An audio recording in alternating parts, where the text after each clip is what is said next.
A couple weeks ago, Google released Gemini 3.5 Flash, an LLM that's cheap, insanely fast, and a lot of people are finding builds beautiful front ends, user interfaces that actually look like they're handcrafted by a human, and trust me, LLMs are usually pretty bad at that.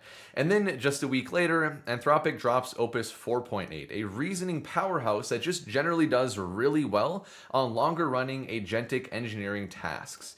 And so now we have these two new models that have their strengths and weaknesses. And you might think for your AI coding workflow, you have to pick one. But what I'm really excited to show you today is a workflow that I built. GitHub, linked in the description. You can use this today that mixes providers. So it's a workflow using both Opus and Gemini 3.5 Flash to build beautiful full stack web applications.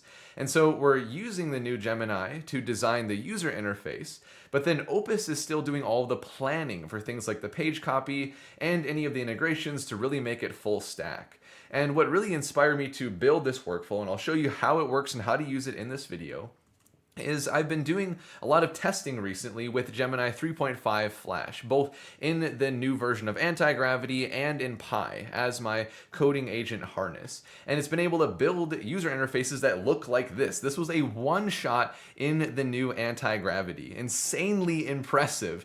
I mean, this looks way better than what you'd usually make with Claude Code, Lovable, Bolt.new, at least for a one-shot. A lot less obvious that this is made by a coding agent. I mean, there's still a couple of things here that make it obvious, like this header at the top you see way too much in LLM sites, but overall, this is a really, really good starting point.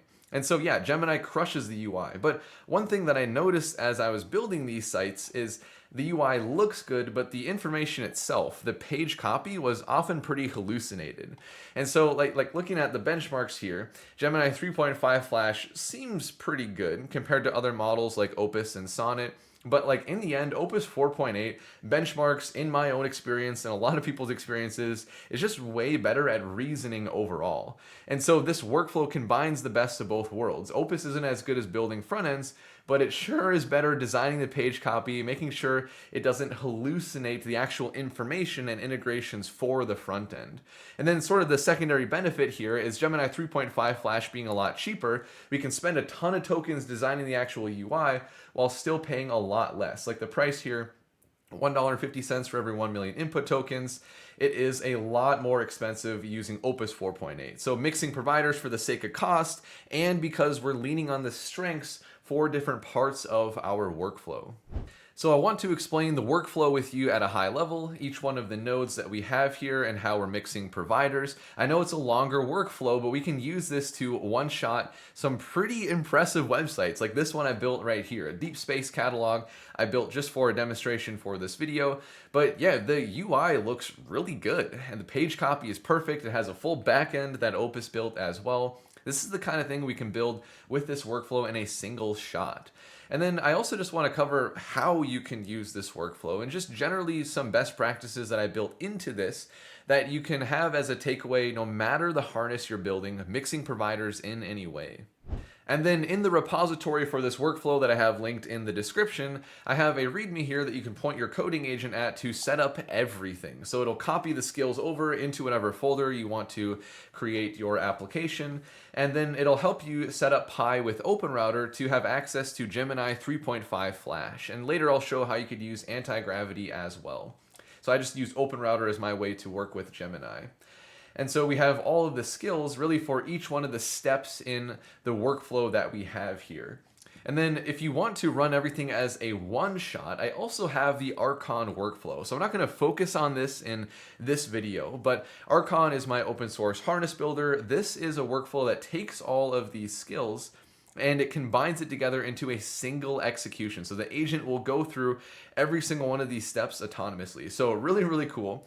But I want to more focus on the skills here so that you aren't, forced to use my tool. And then also it's better to just kind of explain things step by step in that way. So I'll go through the workflow and then show you running the skills simultaneously. So at a high level, the most important thing to understand for this workflow is every step is a separate coding agent session.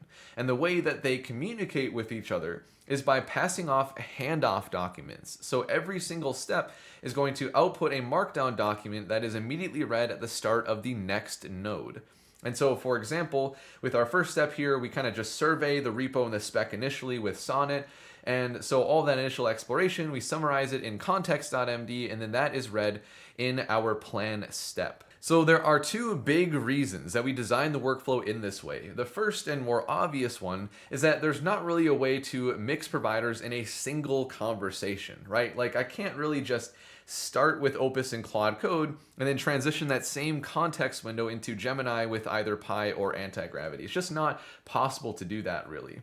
And so that's why we designed the workflow first to be each step is a separate session. It also makes it very easy for us to experiment. Like I can try in just a couple of minutes, I can swap exploration to use Gemini with Pi as well, or I could have integrate use Pi with Kimike 2.6. Like I can take this workflow and really experiment and find the best mix of providers. And the other equally important reason is we want to have every step of this workflow focused on a single task. Large language models, even the best ones like Opus right now, get overwhelmed when you try to have them do too much at once. Like there's no way for a larger workflow like this, I'm going to try to have Opus handle the whole thing, like exploration and then planning and then building the UI and then doing the integrations for full stack. I can guarantee it will fall flat on its face for anything more than a trivial web application. That's why we want to split things up. As long as we have a good process for handoffs here, we're going to get the best results when every step, every coding agent session is focused on one particular thing.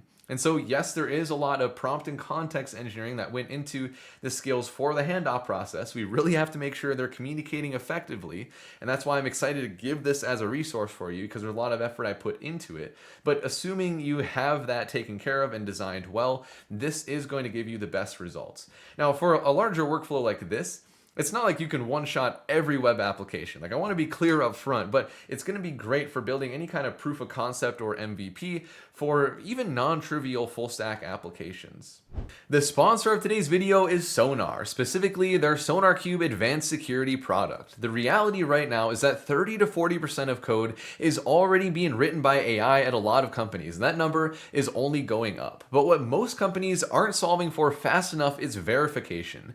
If your AI is going to write code at machine speed, you also need verification that runs at machine speed. And that matters nowhere more than security. Case in point, just a couple of months ago, we had the big Axios NPM package vulnerability. There was a version that shipped with a remote access Trojan. That, my friend, is bad news. And the problem is if you're using Claude Code or whatever coding agent, it might have brought that malicious version into your code base without you even realizing. And so your machine is infected before you even know it. Really what it comes down to is we need our coding agents to have a way to verify the security of dependencies as they're bringing them into our code bases. And that is what SonarQube's Advanced Security gives us. You can think of it like a circuit breaker. When your coding agent wants to bring in an unverified dependency, it can lean on SonarQube Advanced Security and the real-time database here so that we know if there's any kind of vulnerability in the package and we can stop it from ever making its way in our code base. It's also more than vulnerability detection and package scanning. We have unified SCA, SAST, and secrets detection all in one platform, your unified verification layer. Built on the SonarQube you're already familiar with for code quality and SAST, just extended now for dependencies and AI-generated code too. It's genuinely the platform that I lean on because I have everything I need for verification in one place. So if you're writing code at machine speed now, this is your ticket to also verify at machine speed. I'd highly recommend checking it out. Link in the description. Also, if you want to get started for free, standard SonarQube is free for private projects up to 50,000 lines of code. I'll link to that as well. Cool, so let's zoom in now and see more how this workflow actually works, how you can use this for yourself. So we start with the exploration step, and the input here, really the input to the entire workflow, is a spec document. So either you'll craft this by hand or work with a coding agent to build it. This outlines the full stack application that you want to create. And so going over to the repo here, we have all the skills for each step of the workflow. Again, you can use your coding agent to help you set up everything with Pi, with Claude Code, bringing in all the skills. Our first one here is the front-end mix explorer. And so I'll do Command J to open up the terminal where I have Claude Code already open in VS Code. And then since we want to use Sonnet for this, what we can do in Claude Code is just do /model. And I can change it to the default, which is Sonnet. And so I recommend doing this for any kind of exploration step in a workflow because you really don't need the most reasoning capabilities, so you can make it more token efficient and faster as well. And then to invoke the skill, it's just front end mix explore. And then we can either give it the path to a spec file like I showed in the diagram, or just in quotes here, we can do a freeform, like build XYZ if we want to be more informal. I would recommend a spec file. For a larger workflow like this, building an entire application, you want to be pretty specific up front. And so as far as the spec file goes, I do actually have a full example in this repository. So this is the exact spec for this application, the deep space catalog that I showed earlier. And so I have the spec.md here so that we can see the starting point for the application that I built. And then I also have the artifacts so we can see the full run. Every single one of the handoff documents produced every step of the way. I have that documented so we can look at that really quick as well. And so in VS Code, I'll just right-click the spec.md, copy the path, paste it in here. And then I don't want to watch paint dry with you, so we're not going to run this right now. But I'm just showing you how you would get started with the workflow for yourself. You can use this example spec if you want, or obviously I'd encourage you to build your own. So we'd send that off, and then what we get out of this skill, once the full thing runs, is we have our context.md file. This is what we then send into the next planning node. So we have the repo state, like here it's actually greenfield. Maybe you have some kind of starter template you want to build on top of. We have the framework recommendations, brand assets, environment variables, data layer. We're not doing the full planning yet, but we're just doing the initial surveying of the spec in the repo. So we have a good starting point going into the planning step, so the planning doesn't have to do as much and we don't have to spend as many tokens with Opus.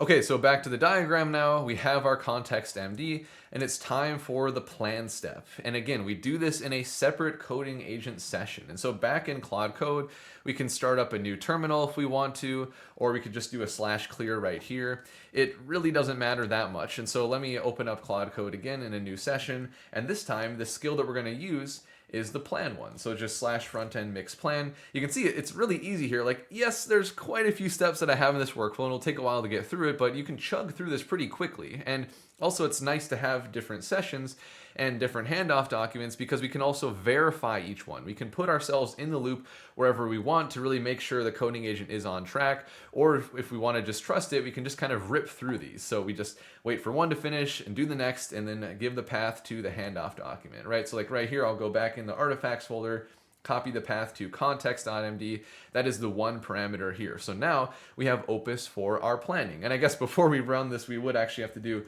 /model, right? And switch it back to Opus. So just make sure you're using the right model for the right task. And there's also a lot of work that I put into engineering the kinds of plans that are created here. It's a 3-section spec because we have to describe the information in the UI, how we're going to do any kinds of integrations like a backend or authentication, and then also how we're going to deploy the application. Like if you wanted to hook up the DigitalOcean or Vercel MCP so you deploy it automatically, the workflow can even take care of that for you. And it's very general, so it works really no matter the deployment platform, the backend you're building, whatever you're working with. And so going to the plan here, just to keep following this example of the website I showed earlier. Section A, the site content and intent. So this is building Cosmic Explorer. We describe the voice and mood, the content and messaging. I specifically don't want Opus though to describe the structure of the site in any way. Like we're going to have grids in these columns. Like we have none of that at all because I want to rely on the strength of Gemini to do that. And so when I first built this workflow, Opus tried way too hard. It basically steamrolled Gemini and told it how to design the site. And it did look significantly worse. Like it proves that Gemini is better at building front ends because when Opus described everything in the plan, the sites didn't look as good. And then we have section B here, so the integration scope. If we want to build any kind of API, for example, which we do, we have the Cosmic Explorer backend. So we have the database for the different planets and things like that. We have the database model. And then we also have the deployment plan. And so right for this example, I don't have any kind of cloud deployment, but I did do some testing with it automatically deploying to Vercel earlier, and that actually worked really, really well. So pretty cool. So that is our plan there. And so we take the plan.md, we pass it now into Gemini. This is the fun part where we get to use Pi or anti-gravity. And so we have it read the plan, but specifically just pay attention to section A. So now we are only building the UI. So now back over to my VS Code, I have Pi open in a terminal now instead of Claude Code. And so the README will guide you through the open router configuration and the symlink for the skill and everything. So you can do /model to switch to Gemini 3.5 Flash if you aren't there already. And then just /frontend mix design. It's the exact same as invoking skills in Claude Code. So even if you're just trying out Pi now because you're interested in this workflow, very straightforward. It will feel very similar to you. And so we just have to give it now the path to our plan.md. So copy the path here, paste it in. Again, just the same. Arguments work the same with skills in Pi and Claude Code. And if you want to use anti-gravity instead, using Gemini 3.5 Flash here, you can just start up a new project in whatever code base you're creating this front end, and then we can just give the path to the skill. So I could say, read the skill here, and then I'll go back to VS Code and I'll actually copy that. So front end mix design, copy the path to the skill. And I can say, go through these instructions now. So we can literally use a skill as a prompt, even if you're using a coding agent that doesn't support skills in the same way. And then obviously we need the path to the plan as well. Path to the plan is, and then I can just do the same thing that I did earlier, copying the path there. And so, yeah, this might be my ignorance. Maybe there is a way to do like /frontend mix design, but like even if you have to tell it to read a skill and execute the instructions, you can literally do it this way as well. So super easy to invoke this skill, and then it's going to create the user interface and then produce the UI summary. So then we can use this to then go into the integrations and the rest of the workflow, continuing back with Claude again. So now the rest of the workflow, you really are just repeating the same process here. You have the handoff document that you give as a parameter to the next node. Just keep in mind that some of these nodes also might need both the plan and the previous handoff. And so there might be a couple of arguments, but really everything else is the exact same. So I'm not going to go through and run through every single node in this video. I don't think that's a good use of your time, but I want to encourage you to just try this out yourself right now.